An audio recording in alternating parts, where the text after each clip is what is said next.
You are living in the world where you walk through life's bustling streets without a care about what others think. A world where you march to the beat of your own drum, unburdened by societal judgment. Is this nirvana or a pipe dream? As we embark on this journey into Stoic philosophy, we will explore how Stoic exercises can lead us to inner peace by teaching us the art of not giving a damn. The key is to keep company only with people who uplift you, whose presence calls forth your best. Epictetus, in our quest to understand how not to give a fist, we must first recognize the ever-present tug-of-war between our instinctive need to fit in and the Stoic call to individuality. Think back to our ancestors, where survival depended on being part of a tribe. But do we still need this today? Let's ponder on the benefits of fitting in. Remember those teenage and young adult years when being part of a group meant a doorway to fun, parties, and dating opportunities? In adulthood, social circles offer support networks, helping hands and shoulders to lean on in times of need. But at what cost? The only way to deal with the unfree world is to become so absolutely free that your very existence is an act of rebellion. Albert Camus from The Stoic Viewpoint, fitting in and worrying about what others think is a secondary concern. Epictetus reminds us that what people think about us is beyond our control and therefore not worthy of excessive worry. Instead, we should focus on living virtuously, guided by courage, wisdom, moderation, and justice. You must watch, you must labor, you must get the better of certain appetites, must quit your acquaintance, be despised by your servant, be laughed at by those you meet, if you have a mind to purchase equanimity, freedom, and tranquility. Epictetus now. Let's dive into 3 practical Stoic exercises that can lead us to the serene waters of inner peace. 1. Look terrible in public. Imagine a typical day in your life, one where you venture into the world looking far from perfect. It's not a careless act, it's a deliberate Stoic exercise that challenges one of our most primal fears, the fear of judgment. In a society where image and appearance often take center stage, stepping out in public with unkempt hair, mismatched clothes, or less than pristine grooming can feel like an act of rebellion. This Stoic exercise encourages us to confront this fear head-on. Think back to your university days when you might have strolled into classes wearing pajama pants and flip-flops. At the time, it might have seemed like a youthful rebellion against the pressures of conformity. Yet in retrospect, it was also a subtle assertion of individuality. This exercise doesn't advocate dressing inappropriately for professional or formal settings, but rather challenges the deeply ingrained belief that looking anything less than perfect in public is unacceptable. The essence of this exercise lies in recognizing that the worst-case scenario isn't as dire as we imagine. Sure, you may get some puzzled looks or stifled giggles from passers-by, but do these reactions truly harm you? The truth is they don't. By boldly embracing a less than impeccable appearance, you demonstrate that the judgment of strangers is a preferred indifferent in Stoic terms, something that falls outside your control and shouldn't be a source of undue concern. Caring less about your outward appearance frees up valuable time and energy. It allows you to redirect your focus from the superficial to the substantial. It encourages authenticity over pretense, reminding you that your worth is not determined by the brand of your clothing or the style of your hair. Rather, it's defined by your character, your values, and your inner virtue. This exercise underscores the Stoic principle that inner peace should not be tethered to external appearances or the opinions of others. By practicing the art of looking less than perfect in public, you embrace your true self, unburdened by the weight of societal expectations. You walk the path of non-conformity, demonstrating that your self-worth and confidence are rooted in your character and your ability to live life on your terms. 2. Say no to social events. Picture a scenario where you deliberately decline social invitations, even if it means saying no to friends or acquaintances.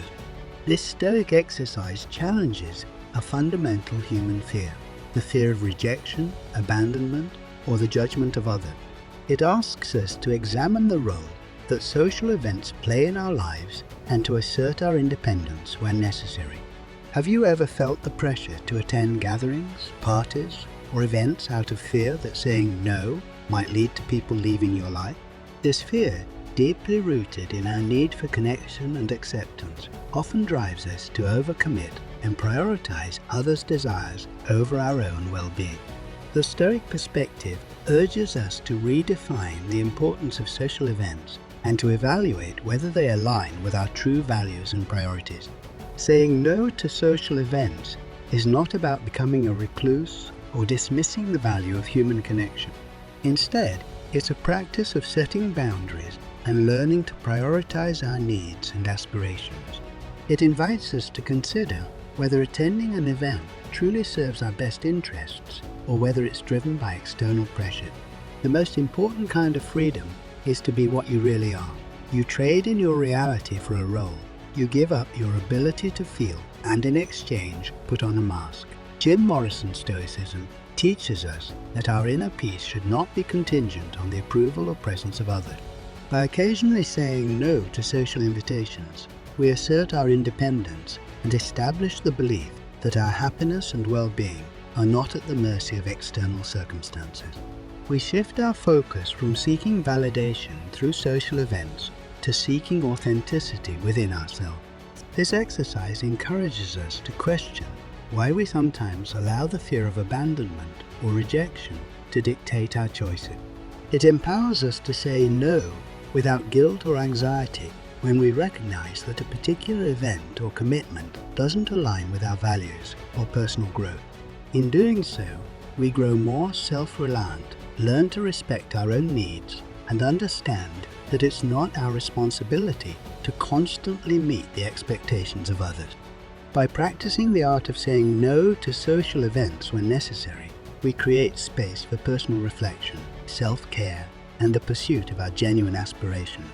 This Stoic exercise, like the others, reminds us that inner peace is cultivated by living a life aligned with our virtues and values rather than by seeking constant validation from the outside world. 3. Do the opposite of what everyone else does. Imagine a world where everyone around you follows the same fashion trends, shares identical interests, and conforms to the collective behavior of the group. In this world, the Stoic exercise of embracing non-conformity invites you to break free from the mold, to march to the beat of your own drum. It challenges the prevailing herd mentality and asks you to dare to be different. Peer pressure is a powerful force that often leads people to act in unison, to dress alike, to mimic one another's behaviors, and to adhere to prevailing norms. But from a Stoic perspective, this conformity may come at the cost of your individuality and authenticity. The exercise of doing the opposite is a call to resist this pressure, to assert your independence, and to challenge the status quo. Imagine a situation where everyone is wearing sneakers and you confidently choose to wear loafers. While others order beer, you opt for a soda. When the conversation turns to gossip, you gracefully change the subject. This exercise isn't about being contrarian for the sake of it, but about making deliberate choices that align with your values and preferences, rather than conforming to the expectations of others. Non-conformity may sometimes lead to a solitary path, but it offers the freedom to focus on what truly matters in your life. It's a declaration of your individuality, an assertion that your choices are not dictated by external pressures. Instead, you are guided by your inner compass, your values, and your principles. Stoicism encourages us to question the motives behind our actions and to act in ways that are in harmony with our virtues and values. By doing the opposite of what everyone else does, you demonstrate that your decisions are rooted in personal authenticity rather than societal conformity. It empowers you to live life on your own terms, to prioritize your individuality, and to resist the gravitational pull of the crowd. This Stoic exercise invites us to consider the importance of genuine self-expression and the liberation that comes with breaking free from the constraints of conformity.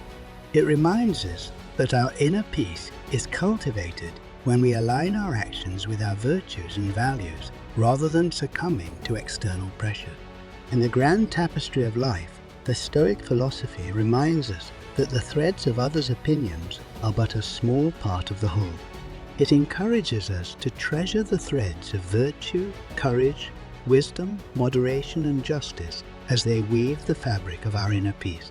The Stoics taught that we should only be concerned with things that are within our control. So, let's focus our energy on what truly matters and let the rest fall by the wayside. In doing so, we find the serenity and strength to live life on our own terms. As we conclude our journey on how not to give offense, let's reflect on these Stoic exercises. Consider how they can liberate us from the shackles of societal judgment, freeing our time and energy to pursue our passions and ultimately our own path to inner peace. Remember, no effort at all, but about wisely choosing where to invest your precious fess. So my friends, let us embrace Stoic wisdom, seek tranquility, and let go of the burdens that society places upon us. In doing so, we can discover the truest version of ourselves and find profound inner peace, unburdened by the trivialities of others' opinions.